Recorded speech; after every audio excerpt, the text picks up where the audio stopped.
नमस्कार दोस्तों, स्वागत है आपका फिनोवेशन मार्केट्स में। तो भारत का आम निवेशक यानी कि रिटेल इन्वेस्टर अब शेयर बाजार से दूरी बना रहा है। ये मैं नहीं कह रहा, फाइनेंशियल ईयर 26 का जो लेटेस्ट डेटा है उसके अकॉर्डिंग 6 साल में पहली बार ऐसा समय आया है जब रिटेल इन्वेस्टर्स ने पैसा डालने की बजाय बाहर निकाला है मार्केट से। और जो अब इन्वेस्टर्स हैं वो लंबे समय तक मार्केट में रुकने की बजाय कम समय में प्रॉफिट बनाकर निकलना चाहते हैं। तो आखिर ऐसा क्या हुआ है जिससे कि इन्वेस्टर की जो थिंकिंग है वो चेंज हुई है? क्या मार्केट में जो वैल्यूएशन बढ़ी है वो इसकी मेन वजह है? आइए डिटेल में जानते हैं इस बारे में। तो देखिए, स्टॉक मार्केट में पिछले कुछ सालों से जो रिटेल इन्वेस्टर्स हैं उनका दबदबा रहा है। कोविड के बाद से देखिए लाखों नए इन्वेस्टर्स मार्केट की तरफ आए और खूब पैसा भी इन्वेस्ट किया, लेकिन अब हवा का जो रुख है वो बदलता हुआ दिख रहा है।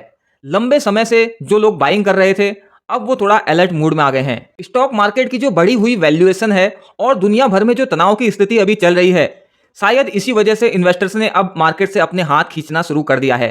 एनएसई यानी कि नेशनल स्टॉक एक्सचेंज के लेटेस्ट डेटा के अकॉर्डिंग साल 2026 में जो स्मॉल इन्वेस्टर्स हैं उनका जो बिहेवियर है वो काफी चेंज हुआ है। और अब जो इन्वेस्टर हैं वो लंबे समय तक टिकने के बजाय आओ और प्रॉफिट बनाकर निकलो वाली सोच अपना रहे हैं। जो लेटेस्ट डेटा जारी किया गया है उसमें बहुत शॉकिंग बात सामने आई है। अब मार्केट में ऐसे लोगों की भीड़ बढ़ रही है जो बहुत कम समय के लिए मार्केट में आते हैं। फाइनेंशियल ईयर 26 के जो डेटा है उसके अकॉर्डिंग मार्केट में अभी जितने भी इन्वेस्टर मौजूद हैं उसमें से लगभग परसेंट लोग ऐसे हैं जो केवल इंट्राडे ट्रेडिंग करते हैं। और इससे भी शॉकिंग लगभग 69% इन्वेस्टर ऐसे हैं जो साल में 10 दिन या उससे भी कम ट्रेडिंग करते हैं।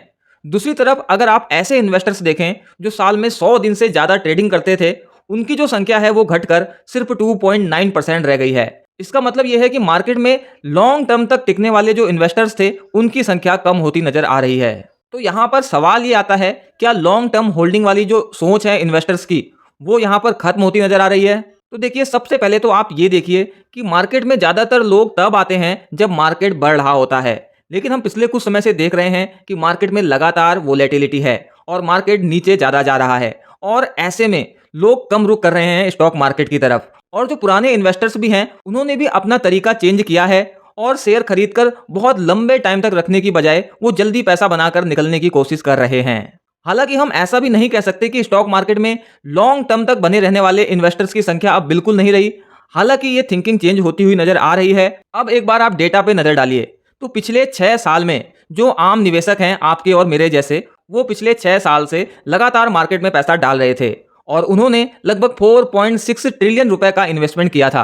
लेकिन अगर बात करें फाइनेंशियल ईयर 26 की तो ये सिलसिला टूट गया और इस साल इन्वेस्टर्स ने मार्केट से लगभग 5800 करोड़ रुपए निकाल लिए।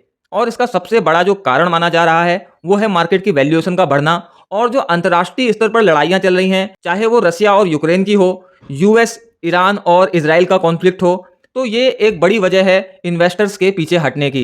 हालांकि इसका मतलब ये नहीं है कि लोगों ने स्टॉक मार्केट पूरी तरह से छोड़ दिया है, बस उन्होंने अपनी जो स्ट्रेटेजी है वो चेंज की है। जहां एक तरफ पुराने शेयरों को बेचा जा रहा है, वहीं पर आईपीओ में फाइनेंशियल ईयर 26 में 42,600 करोड़ से ज्यादा का इन्वेस्टमेंट किया गया। इससे पता चलता है कि लोग अब नई कंपनियों में दिलचस्पी दिखा रहे हैं और लिस्निंग गेन की तरफ ज्यादा ध्यान दे रहे हैं। वहीं इसके उलट जो डोमेस्टिक इंस्टीट्यूशनल इन्वेस्टर हैं उन्होंने मार्केट में लगभग 8.5 ट्रिलियन रुपए का बड़ा निवेश किया है। इसके अलावा मार्केट में अभी जो अप डाउन वाला टाइम चल रहा है, ऐसे में लोग एफडी की तरफ ज़्यादा इंटरेस्टेड नजर आ रहे हैं और स्टॉक मार्केट से दूरी बना रहे हैं, क्योंकि मार्केट की वोलेटिलिटी को देखते हुए लोग एफडी के 6 से 8% वाले इंटरेस्ट को ज़्यादा प्रेफरेंस दे रहे हैं। तो देखिए, अब ऐसे में सवाल आता है कि क्या ये जो रौनक थी रिटेल इन्वेस्टर्स की ये दोबारा से वापस आएगी? तो सबसे पहले तो हमें ये समझना होगा कि म्यूचुअल फंड के जरिए अभी भी मार्केट में पैसा आ रहा है जिसमें रिटेल इन्वेस्टर ही इन्वेस्ट कर रहे हैं, बट इनडायरेक्टली म्यूचुअल फंड के थ्रू। तो इससे मार्केट को सपोर्ट तो मिल ही रहा है। और बाकी जो डायरेक्ट इन्वेस्टिंग की बात है उसको लेकर अभी तो अलर्ट मूड में है इन्वेस्टर्स, जो कि अभी जियोपॉलिटिकल टेंशन चल रही है उसकी वजह से। लेकिन जैसे ही ये जियोपॉलिटिकल टेंशन खत्म होती हुई नजर आएगी, उम्मीद है कि रिटेल इन्वेस्टर्स भी डायरेक्टली मार्केट में इन्वेस्ट करते हुए नजर आएंगे। बाकी देखिए, मार्केट की जो वैल्यूएशन है अब उसमें भी करेक्शन हुआ है, तो ऐसे में जो स्मॉल इन्वेस्टर्स हैं वो आगे आने वाले टाइम पर फिर से बाइंग करते हुए नजर आ सकते हैं। तो फिलहाल हाँ, स्ट्रक्चर बदल रहा है, लोगों की थिंकिंग चेंज होती हुई नजर आ रही है स्टॉक मार्केट को लेकर। और यही रीजन है कि जो इंडिविजुअल इन्वेस्टर्स हैं जिनकी हिस्सेदारी कोविड के टाइम पर 45% तक पहुंच गई थी, वो अब घटकर 33% के आसपास रह गई है। और इनकी जो जगह है वो ले ली है प्रोफेशनल ट्रेडर्स ने और डोमेस्टिक इंस्टीट्यूशनल इन्वेस्टर्स ने। वैसे देखा जाए तो जो प्रोफेशनल ट्रेडर्स होते हैं और डोमेस्टिक इंस्टीट्यूशनल इन्वेस्टर होते हैं, इनको मैच्योर इन्वेस्टर माना जाता है, तो ये मार्केट के लिए एक अच्छा सिम्टम भी है। तो इन सब पर आपकी क्या राय है? क्या आपने भी लॉन्ग टर्म की बजाय शॉर्ट टर्म में प्रॉफिट बनाने को ज़्यादा प्रेफरेंस दी है मार्केट वोलेटिलिटी को देखकर, या आपकी थिंकिंग अभी भी लॉन्ग टर्म वाली है?